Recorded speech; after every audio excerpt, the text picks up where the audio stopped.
Good morning, dear students. How are you? I hope you all healthy and happy.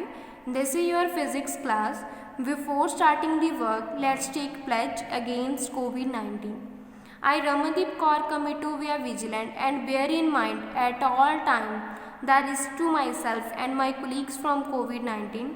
I promise to take all necessary precaution that prevent the spread of this deadly virus. I promise to follow and encourage others to follow the key COVID appropriate behavior, to always wear a mask or face cover, especially when in public places, to maintain a minimum distance of 6 feet from others, to wash my hand frequently and thoroughly with soap and water. Together we will win this fight against COVID-19. So now let's start with work. This is your assignment 4 for chapter first, that is matter. Here we will discuss about some questions regarding this chapter. First question is differentiate solid, liquid and gas physically as well as according to the atomic arrangement. हमने differentiate करना है solid, liquid and gas को physically appearance के basis पे as well as उनमें atomic arrangement कैसा है. So let's start. First point, solid have a definite mass, liquid has a definite mass and gases also have a definite mass. Solid, liquid and gases तीनों का definite mass होगा. What is mass? The matter contained in a body. जितनी उसमें matter contain होगी उसको हम mass बोलेंगे. Solid का भी कोई ना कोई mass होगा, liquid का भी और gases का भी. So next about the shape. Solid has fixed shape, liquid has no fixed shape. Take the shape of the container in which it is placed. Liquid की फिक्स शेप नहीं होती. Solid की fix shape क्यों होती है? क्योंकि जो इसमें एटम्स हैं वो टाइटली पैक्ड होते हैं. वो क्या होते हैं? टाइटली पैक्ड होते हैं. यू कैन सी हियर ऐसे टाइटली पैक्ड होते हैं. तो that's why they can't move here and there. वो इधर उधर मूव नहीं करते, वो एक फिक्स पॉइंट पे रहते हैं. That's why they solid have a fix shape. Liquid has no fix shape. इनकी फिक्स शेप नहीं होती, वो जिस कंटेनर में से पुट करते हैं उसी की शेप एक्वायर कर लेते हैं. Next about the gases. Gases की भी कोई फिक्स शेप नहीं होती बिकॉज यहाँ पे जो मॉलिक्यूल्स हैं वो क्या होते हैं? बहुत दूर दूर होते हैं as compare to the liquid and solid. So next about the volume. Solid has fixed volume, liquid has fixed volume and gas have no fixed volume. जो सॉलिड है उनका फिक्स्ड वॉल्यूम होता है क्योंकि जो उसके में एटम का अरेंजमेंट होता है वो क्या होता है? फिक्स्ड होता है. लिक्विड है, लिक्विड का भी फिक्स्ड वॉल्यूम होगा. जो गैस है उनका फिक्स्ड वॉल्यूम नहीं होगा बिकॉज जो इसके पार्टिकल्स हैं वो रैंडमली मूव करते हैं. दैट्स वाई जो एक गैस है उसका फिक्स्ड वॉल्यूम नहीं होगा और जिस भी कंटेनर में हम इसे पुट करेंगे उसी कंटेनर की ये वॉल्यूम एक्वायर कर लेगा. सो द मॉलिक्यूल, ठीक है, जो सॉलिड में है वो क्या होते हैं? टाइटली पैक्ड होते हैं. That's Y solid doesn't flow. Solid flow नहीं करते क्योंकि वो तो एक फिक्स पोजीशन में रहते हैं. जो उसके एटम्स और पार्टिकल्स हैं वो एक सॉलिड में एक डेफिनेट पैटर्न में रहते हैं, इसलिए वो फ्लो नहीं करते. जो लिक्विड है वो क्या करते हैं? Flow from high to low level.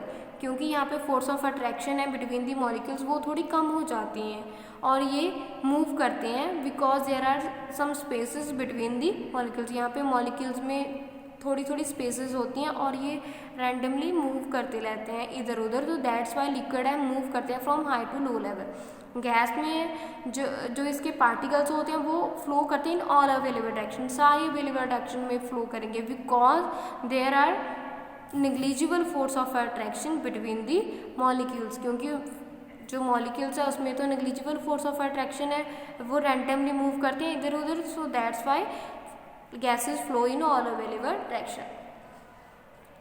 In solid molecules are close together. Solid में जो मॉलिक्यूल्स हैं वो क्या होंगे? क्लोजली पैक्ड होंगे, टाइटली पैक्ड होंगे. लिक्विड है इसमें थोड़ा कम क्लोजर होंगे as compare to the solid. Gases में ये तो बहुत दूर दूर होंगी. Next about the intermolecular attractive forces. Solid में इंटरमॉलिक्यूलर अट्रैक्टिव फोर्सेस क्या होंगी? स्ट्रॉन्ग होंगी. क्यों स्ट्रॉन्ग होंगी? क्योंकि वो क्या है? नियर बाय है और वो एक दूसरे को टाइटली होल्ड करके रखते हैं. इन अ लिक्विड में जो इंटरमॉलिक्यूलर फोर्सेस है, अट्रैक्टिव फोर्सेस है, वो स्ट्रॉन्ग होती हैं बट लेस होती हैं as compare to the solid. Gases में intermolecular forces of attraction negligible होती हैं क्योंकि इसके पार्टिकल्स बहुत दूर दूर होती हैं. Negligible that means approximate equal to zero, not equal to zero. Approximate zero के बराबर होती हैं, कंप्लीटली जीरो नहीं होती. So next about intermolecular spaces. Solid में जो एटम्स हैं वो क्या होते हैं, टाइटली पैक्ड होते हैं, उनमें तो स्पेसेस कम ही होगी. लेकिन लिक्विड में थोड़ी ज़्यादा स्पेसेस होती है as compare to the solid. और जो गैसेस है, गैसेस में तो बहुत ज़्यादा इंटरमॉलिक्यूलर स्पेसेस होगी, पार्टिकल्स के बीच में जो स्पेसेस है बहुत ज़्यादा होगी. सो that's why most of gases have empty spaces, उनमें ज़्यादातर एम्प्टी स्पेस होती है. So next about the position of molecule. In solid position of molecule is fix. Solid में जो मॉलिक्यूल की पोजीशन है वो फिक्स्ड होती है. दैट्स वाई ये क्या करते हैं, वाइब्रेट करते हैं, अपनी मेन पोजीशन पे रह के वाइब्रेट करते हैं, फ्लो नहीं करते इधर उधर. एग्जाम्पल क्या लिख सकते हैं हम सॉलिड की, wood, stone, paper etcetera. There are so many other examples. About liquid, molecule slip past each other. जो लिक्विड है उसके जो मॉलिक्यूल्स है इधर उधर मूव करते हैं और वो स्लिप करते हैं एक दूसरे के रिगार्डिंग. सो इसकी एग्जांपल क्या दे सकते हैं लिक्विड की हम, milk, water, oil etcetera. There are so many other examples of liquid. Next about the gases. Molecules move freely in all available direction. Gases में जो मॉलिक्यूल्स है वो ऑल अवेलेबल डायरेक्शन में मूव करते हैं. एग्जाम्पल क्या दे सकते हैं हम गैसेस के लिए, air, oxygen, hydrogen and there are so many other gases which we take as a example of gases. There is a next question, that is explain kinetic molecular theory of matter. Kinetic molecular theory of matter है क्या? The theory which visualize that all substances whether solid, liquid or gases are made up of molecules in motion is called the kinetic molecular theory of matter. ये theory क्या बताती है, चाहे substance solid है, liquid है, चाहे gases है, molecules से बना है, उसके जो मॉलिक्यूल्स हैं वो मूव करते हैं. जो थ्योरी हमें मूवमेंट ऑफ मॉलिक्यूल्स के बारे में बताती है उसको हम kinetic molecule theory of matter बोलते हैं. ये थ्योरी हमें क्या बताती है, first point, all matter solid, liquid और gas are composed of atoms, ions और मॉलिक्यूल्स. ऑल मैटर चाहे वो सॉलिड है, लिक्विड है, गैस है, वो किससे बने होते हैं, एटम से, आयन से या फिर मॉलिक्यूल से. Second point, the particle constituting substance are in state of continuous motion. जो पार्टिकल सब्सटेंस को बनाते हैं वो रैंडमली पार्टिकल्स है, वो मोशन में रहते हैं, चाहे वो उनका मोशन वाइब्रेटरी हो या फिर वो ट्रांसलेटरी हो. Next point, the particles of matter in gases and liquid state are executing random movement. जो पार्टिकल्स होते हैं मैटर के इन gases state and liquid state में वो रैंडमली मूव करते हैं. पार्टिकल्स या गैसेस और लिक्विड के वो जिगजैग मूवमेंट शो करते हैं. Next point, the kinetic energy of a particle is a measure of temperature. जो किनेटिक एनर्जी है पार्टिकल की वो हमें क्या बताती है, about the temperature of that substance. Next point, the average kinetic energy of a molecule is directly proportional to the absolute temperature of the gaseous system.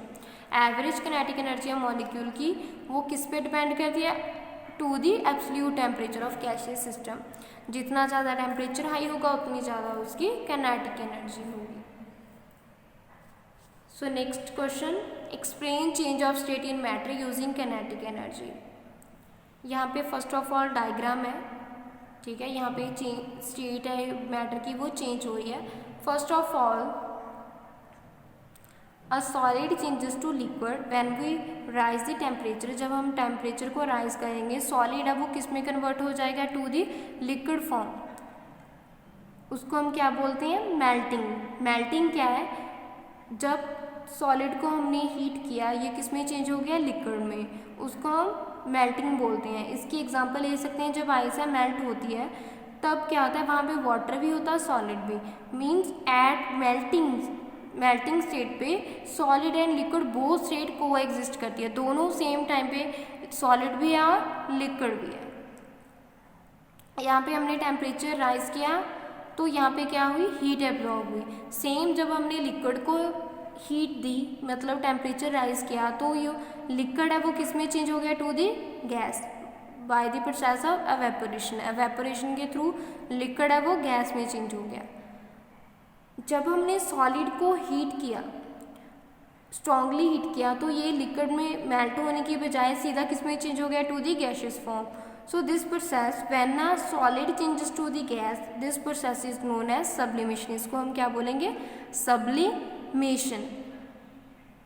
The processes in which heat is absorb, जिनमें heat absorb हुई है, means हमने temperature provide किया उन्हें, वो उसको हम क्या बोलेंगे, हीट एब्जॉर्ब प्रोसेसेस, उनमें हीट एब्जॉर्ब हुई है। These are donated by the red arrow, इनको रेड एरो के साथ रिप्रेजेंट किया है, just like melting, evaporation and sublimation, इनमें हीट एब्जॉर्ब हुई है।